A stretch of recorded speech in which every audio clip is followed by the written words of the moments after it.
Thailand is located at the center of Indochina Peninsula in Southeast Asia.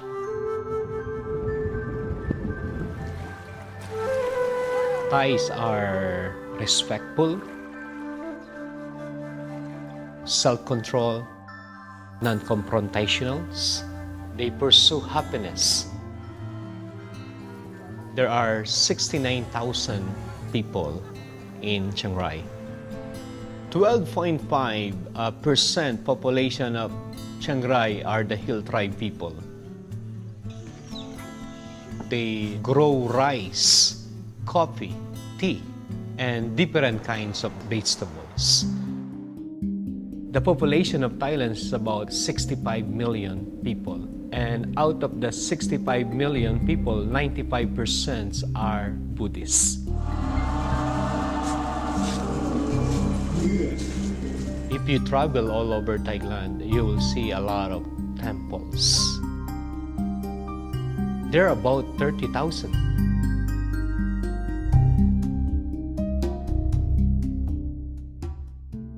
The teachings of Buddhism, if a person does not reach or obtain enlightenment, they will never escape the cycle of death and rebirth. So that's why you'll see every morning they go to the temples, people are offering alms so that they can get merits. You can go to different markets, you'll see many monks walking around, and people are bowing down and offering food, their monies, and other things that they can give to the monks for the temple. King Chiang Rai is the king who founded the city of Chiang Rai. You'll see many people are offering and burning incense, flowers, praying to the King Chiang Rai for their family and things that worry them. The main problem in Chiang Rai is dysfunctional family because there's a status in every level in the society of Thailand. For you to be able to climb up into that status, you got to work hard. And because of many parents, father and mother are working hard so that they can gain respect and honor, they started to having a dysfunctional family. Many parents are being separated or getting divorced. And the fruit of that is many of the young peoples, about 49%, are getting pregnant, and many people are getting involved with drugs. Another problem here in Chiang Rai, many women are being exploited because of poverty. There's a lot of foreigners here in Chiang Rai City because there's a lot of entertainments. Women from the north and the northeast, and also from the neighboring countries, are being human trafficked here and being exploited because of poverty. How much? You can walk over in the dark street of Thailand and you will find a lot of women or girls that are in the massage parlor and bars who are involved in prostitutions, selling themselves to earn money, or part of human trafficking and being abused. If we cannot help, what are the futures of these women?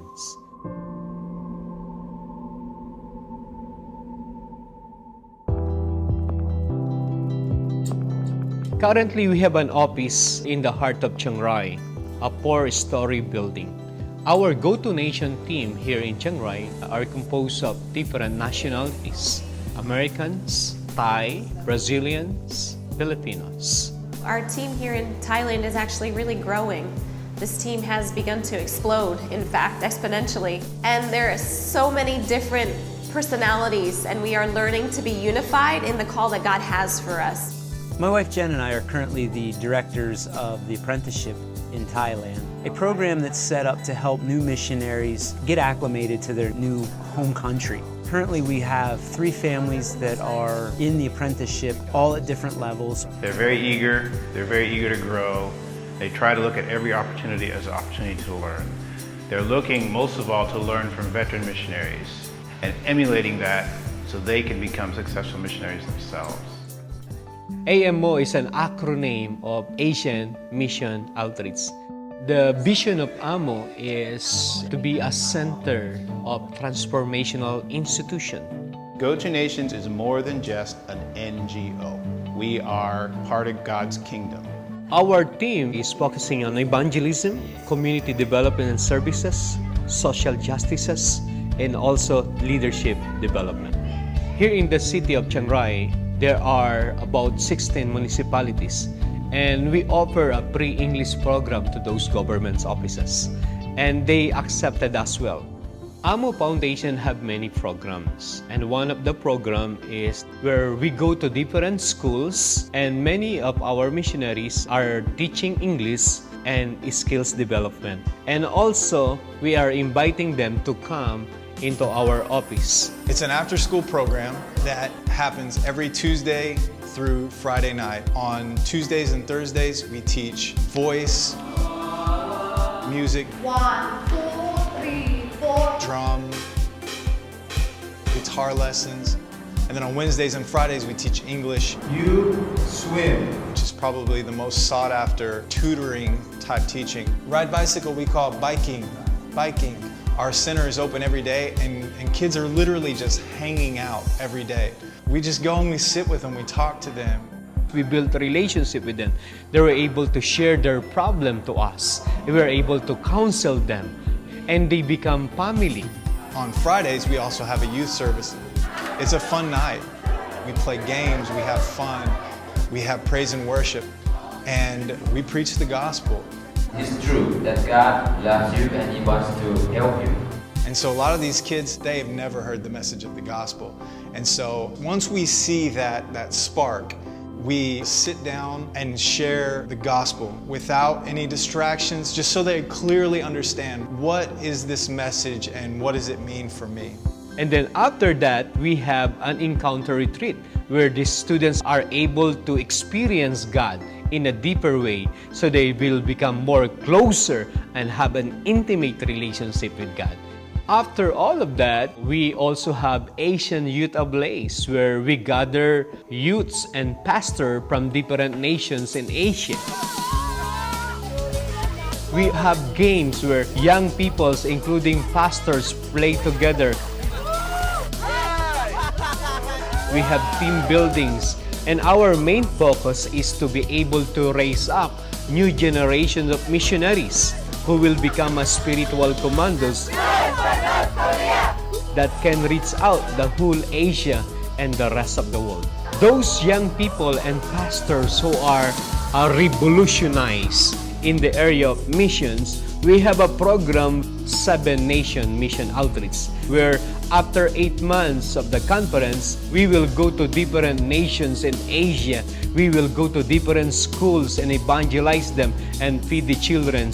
We'll go to the underground churches of the closed countries to see what God is doing in these Asian countries. After the 7 nation trips, this delegate says, we would like to become missionaries. So we started Asian Institute for Mission, where we can train these Asians and other nationalities that would like to join. So we have a 1-year program where we train them in 4 areas: spiritual stability, emotional stability, financial stability, and ministry stability. One of the programs that Go to Nations are doing here is Calvary Bible School. The Holy Spirit give us the ability so that we know how to search. Calvary Bible School really exists to train and equip leaders and pastors. So it's a 1-year program that we offer, and the degree that we give is a practical theology diploma, where there's the courses that are taught, the subjects that are taught, but then there's the practical application side where they are actually going out and putting into practice what they're learning in the school. Currently, we have 382 graduates. And those graduates planted 74 churches in Thailand, Laos, Burma, and China. And most of our graduates saying they were changed the way they think, because they thought they always would like to receive. Now they are willing to give. When they go back to their churches, their congregation was amazed because these pastors are serving their congregations. One part of the ministry of our team is Restoration 61, focusing on prevention and awareness in the area of human trafficking. The ultimate goal is to really bring holistic restoration in the lives of people that are vulnerable or that have been exploited and have been trafficked. One of the biggest problems I've seen is just these women hungering for love in a way that is not what God's plan is for them. And to empower the local church here in Thailand to take ownership of this problem that's happening in their country, to be the ones that are reaching out and being Christ to these women and these children. So with that, we've met as a team doing a lot of research at this point, gathered together videos, information on Thailand, on human trafficking as a whole, just to get a broader picture and then boil that down, take it down to a cultural perspective. What does this look like in Thailand? Every Wednesday night we go out to this area where there's a lot of bars and women that work there, just to love on them, have conversation, and all of it to build a relationship with them and to just really have a deep connection, have a deep relationship so that we can just show them what the love of God is like. Just even do some time of prayer and time of worship as well. If I'm going to illustrate our team here in Go to Nation Chiang Rai, it's like in the days of Nehemiah. In the days of Nehemiah, the walls of Jerusalem has been broken. Nehemiah asked the permission of the king to build the wall. Nehemiah and the people of Israel are helping one another, working together to rebuild the wall. And right now we can feel that we are rebuilding the wall here in Asia.